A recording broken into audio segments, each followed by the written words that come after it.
right, good morning, everybody. My name is Pam Myers.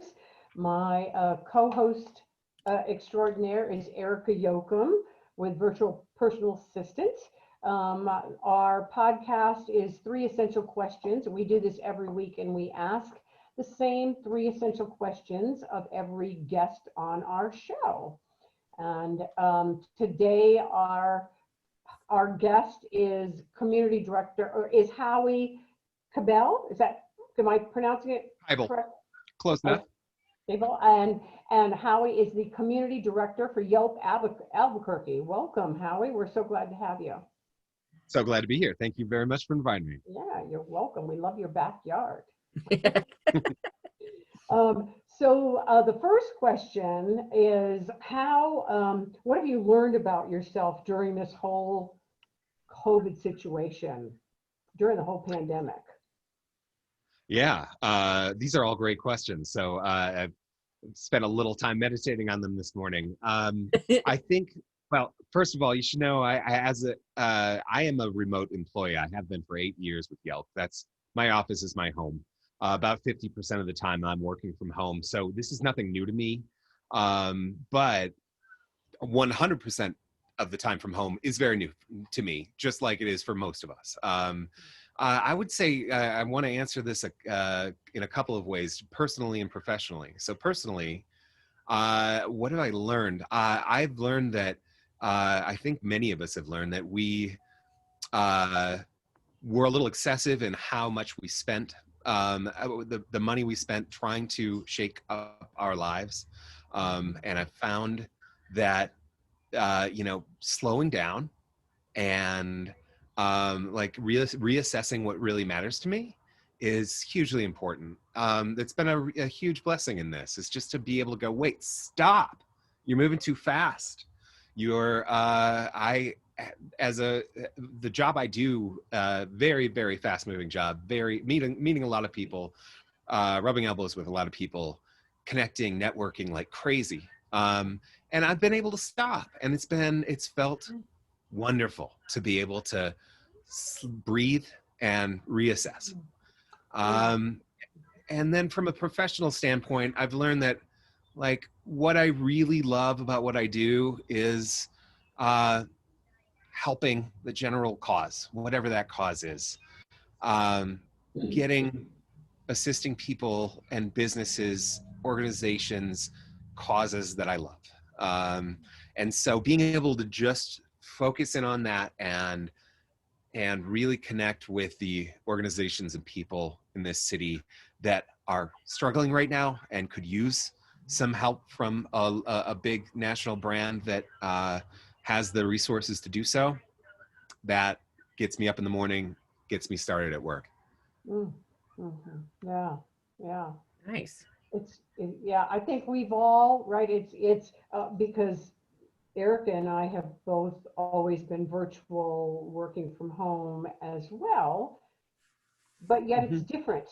It's very different because before it was always a choice, and now it's kind of not so much a choice. It's like, this is the way it is, right? And so it changes your perspective. Yeah. Well, now to me it seems like it is a choice, because now we're getting back into you could go back out into the world thing, but I watch and look and see how people are reacting to the whole social distancing and wearing a mask and that type of stuff, and I despair for the human race. That way, it's like, if you just you got to put it over your nose too. You just gotta so I watch that, and so for me now the choice is nope, not ready to go out in the world.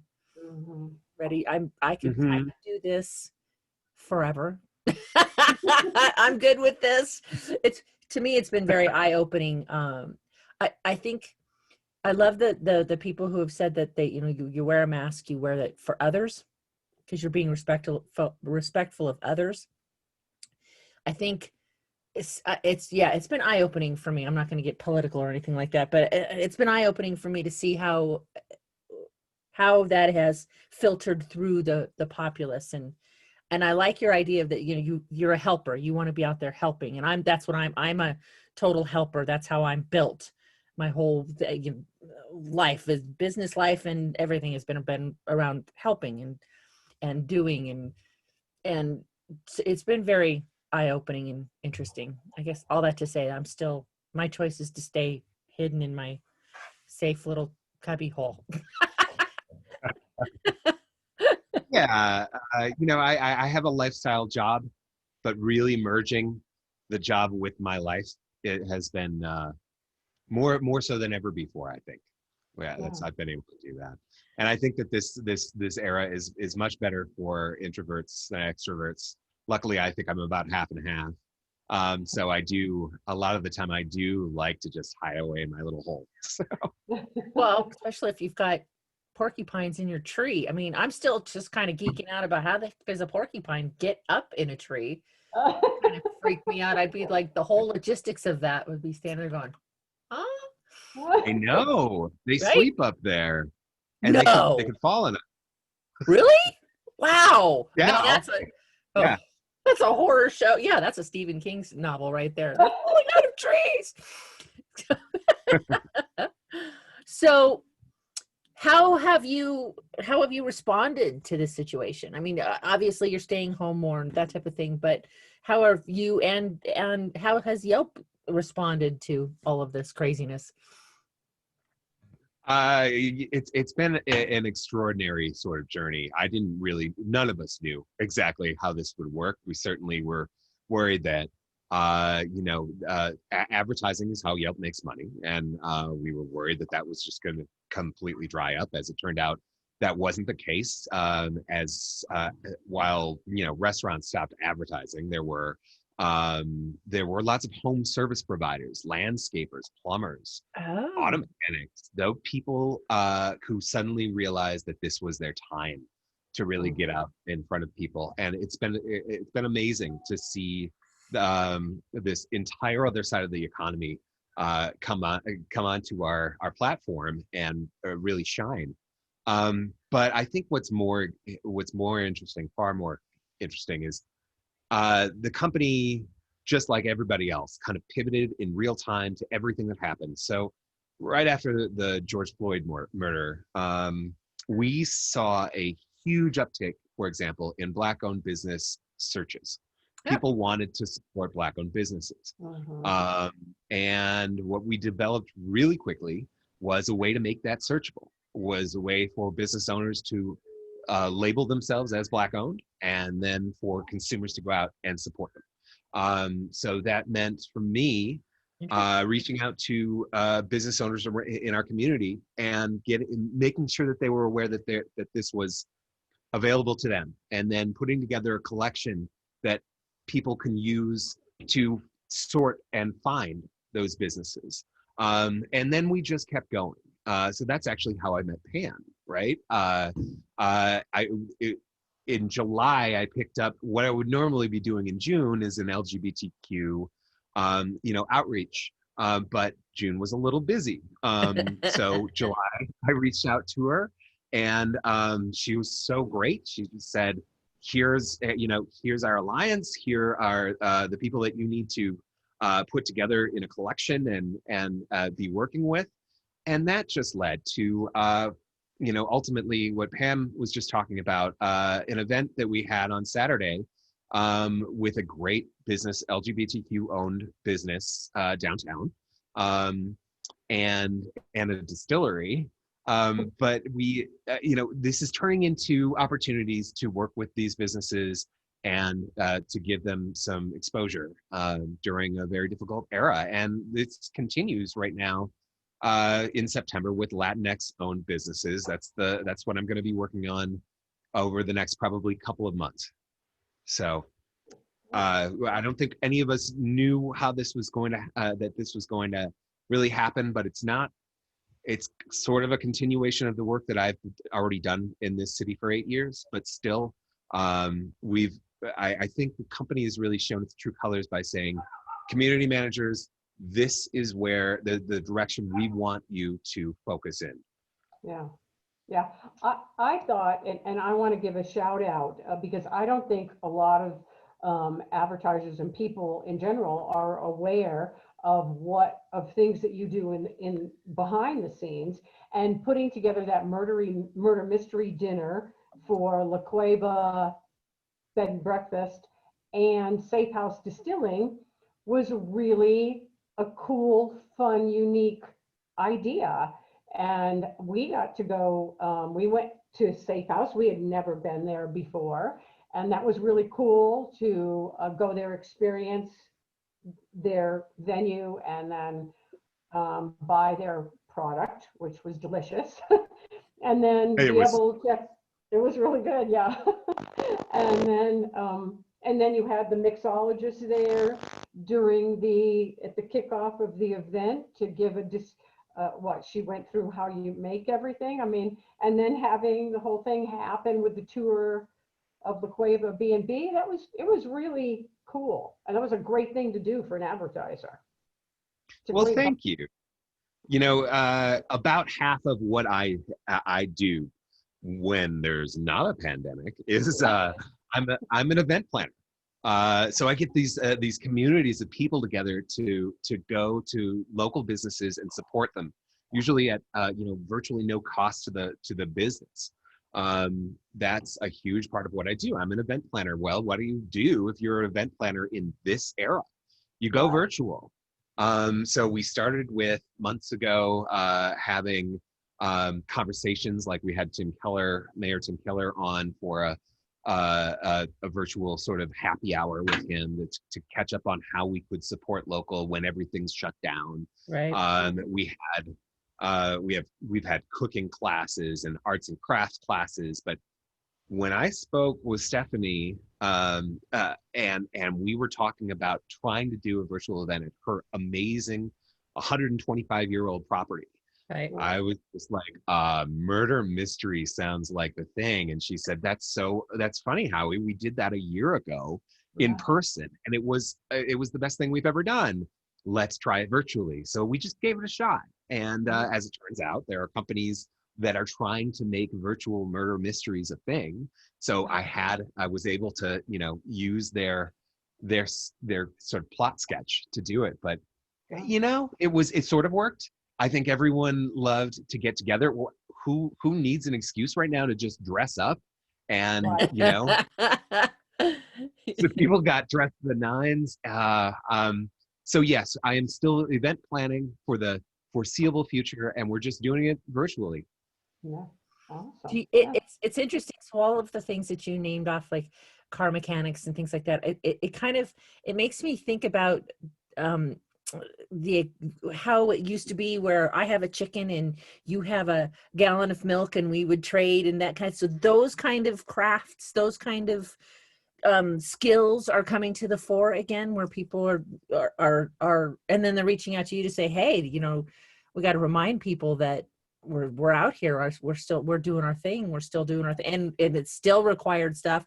People still have toilets. People still have, they still have things that have to be done, pandemic or no, if you're living your life, these things are going on. So I think it's kind of, it's been almost like a step back to a different era, I want to say. I mean, not too terribly much, because we still all have the internet and we're doing everything virtually, but we are still we're seeing a lot more of that. Like I've got, one of the first things I did, I have chickens, is walk around and put eggs in neighbors' in mailboxes, because oh, that's sweet. I can't, I don't want them coming here, and I'm not going anywhere, and I got a refrigerator full of eggs, right? So just things like that. I think that Sure. Agrarian kind of, I don't know, maybe that's just a utopian vision of mine, that everybody, like I said, oh, I have chickens and you have a cow, and we'll trade egg, whatever, and work it all out. Yeah. But it's interesting that they're reaching out. I think it's great. It's brilliant that they're reaching out to you and realizing this could be their time to shine. So it's very cool. Yeah. I think when we stay home all the time, we notice things like way more than we used to, right? All of a sudden, I never saw that crack in the stucco. I didn't, when my house has no carpet right now. Yeah. Definitely. All these things, they become far more pressing and far more visible. And so, yeah, we've always known that, and Albuquerque's in a unique market. We're kind of behind the curve as far as understanding that Yelp is for everything. It's not just for restaurants. That's been a struggle for me to kind of remind people here to do. I mean, I will see conversations online where people are asking for a recommendation for a plumber, and I'm like, it's right there. You've got, we have them, but people don't know that yet, that Yelp is a resource for all those things, including a bed and breakfast that we worked with, on Saturday. But yes, this time has made it so that those services, which are super valuable, people they've realized, the professionals behind them have realized that Yelp is a great platform to let people know. Yeah. And a platform for essential services, which, I mean, really, I think most people, when they think of Yelp, they think of restaurants or theaters or, things like that, not necessarily essential businesses. So that's really great to be able to. Well, and speaking of that, just from a pandemic standpoint, go ahead and at some point, just go ahead and do a restaurant search for whatever you want on Yelp right now. You're going to see categories that are crowdsourced of how well these restaurants are doing under COVID. So do they have mask employees? Are they distancing? Do they have outdoor dining? Are they, all of these things are things that we're asking consumers to let us know about. It's amazing. Wow, that's really great. My husband said right now, tent companies should be going absolutely crazy with business. Right. Because like we down here in Los Lunas, we have a Range Cafe, and it was closed for quite a while. Well, you could drive up and pick up food, but you couldn't eat there. Well, now they've got right out in front, they've taken a big chunk of their driveway, is tented seating area to sit and eat. And it was like, oh man, if you were a tent place right now, there, you would think it would be a screaming business, because people have to have, or we drove by Denny's. Denny's had a tent out in front with people sitting outside because they can't go inside. It was like, I love seeing this resiliency. I love seeing this, you think it through and come up with a solution. Don't just curl up and die. So it's been really great. Yeah, so, I love it. Yeah. Right. It's been fascinating seeing how companies have adapted and rebranded, and I mean, like you said, the pivot, how they figure out that pivot has been brilliant seeing. Yeah. So how do things look like? I mean, you kind of answered that, which most of our guests just generally do in this whole conversation at this point. But how does it look like on the other side? If there is another side. Yeah. Well, there will be another side. I think the really beautiful thing about what I will be doing professionally, and what our company as a whole is going to be doing, we have always been inclusive, but never to the extent that we are now. So I am going to be working with more minority-owned and just maybe not unrepresented businesses of all stripes from now going forward, more so than I ever was before. I'll give you an example. Last year we did something called Behind the Dream, which was a 3-month in-person event-focused promotion, or just event series that focused on immigrant-owned businesses in Albuquerque. We were all over the city working with people from every country in the world. It was fascinating to meet all of these people who came to Albuquerque and started these businesses with this history of living in different countries. It was amazing, probably the most rewarding work I've ever done. But now it's kind of like I'll be doing that in one way or another. I'll be doing that kind of work for the rest, as long as I'm with Yelp, and we will be doing this nationally. That's great. Wow. Awesome. Yeah. That is great. Yeah, I like the idea of being able to search for things that are important to me. You know, that Mhm. that resonate with me. You know, being an ally, I look for gay-owned businesses, right? Like if I have a choice between 5 businesses, I go, oh, okay, cool. You know, that type of thing. So I think being able to search by whatever it is that appeals to me, gamer but mentality, whatever, because I've got 2 gamers. Being able to search So what is important to me is fantastic. let me give you let me tell you how you can do that on Yelp, because we do have, we're obviously we allow businesses to identify as women-owned, Black-owned, Latinx-owned, but in this circumstance, you're going to want to search for open to all. We allow business owners of any stripe to mark their business as open to all, in that they do not discriminate in any way with any kind of customer. We also, in particular for transgender, we ask consumers to mark if businesses have gender neutral bathrooms. So we've been doing that for years, and so you can search out any business, any city you're in or across the country, to find out where those businesses are. So I know that we'll get better. I know that we'll continue to innovate these things, but I think what we've been doing for years already has been the right thing.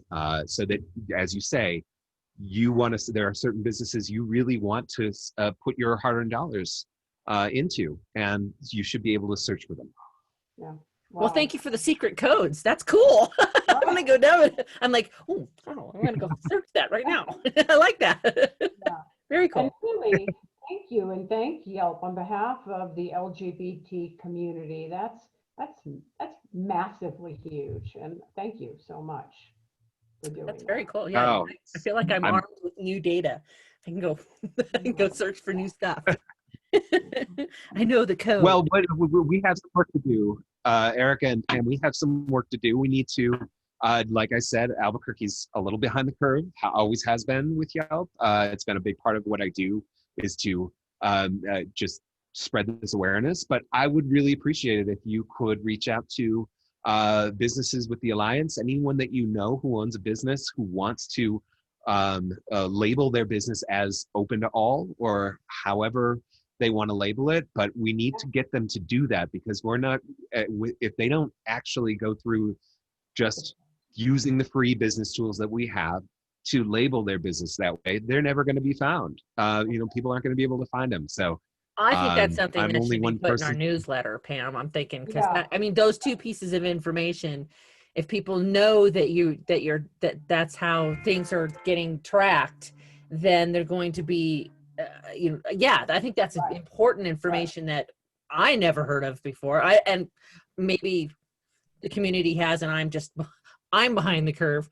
But I think that's brilliant information that folks need to know, that they can do that. And that's what they should be looking for. That's brilliant. So thank you. Right. Good. Yeah. Thank you, because we will put that in our newsletter. Yeah. I'm happy to. So, if you want to do some sort of business conference with people, online conference, I'm happy to walk them through it online too. Yeah. Okay. Oh, we should do both. Okay. Okay, great. So Howie, if people want to reach out to you, because you are the community director for the Albuquerque area, how would one do that? I'm really responsive to email, and it's the easiest email address in the world. It's albuquerque@yelp.com. Oh, shut up. And That's easy. That's great. Yeah. Awesome. Okay. Yeah. Awesome. Well, thank you so much. This has been great. This has been a lot of fun, been- and learning some of the more about Yelp has been great. Yeah. I can't tell you how much I appreciate it. It's just this connection with Pam from day one has been really rewarding, and I don't expect it to do anything but get better. So Thank you. Thank you, Howie. Thank She's you. awesome, right? I know. She's pretty awesome. it's awesome. Thank you. Anything that we or I can do for you, don't hesitate to to let me know, please, really.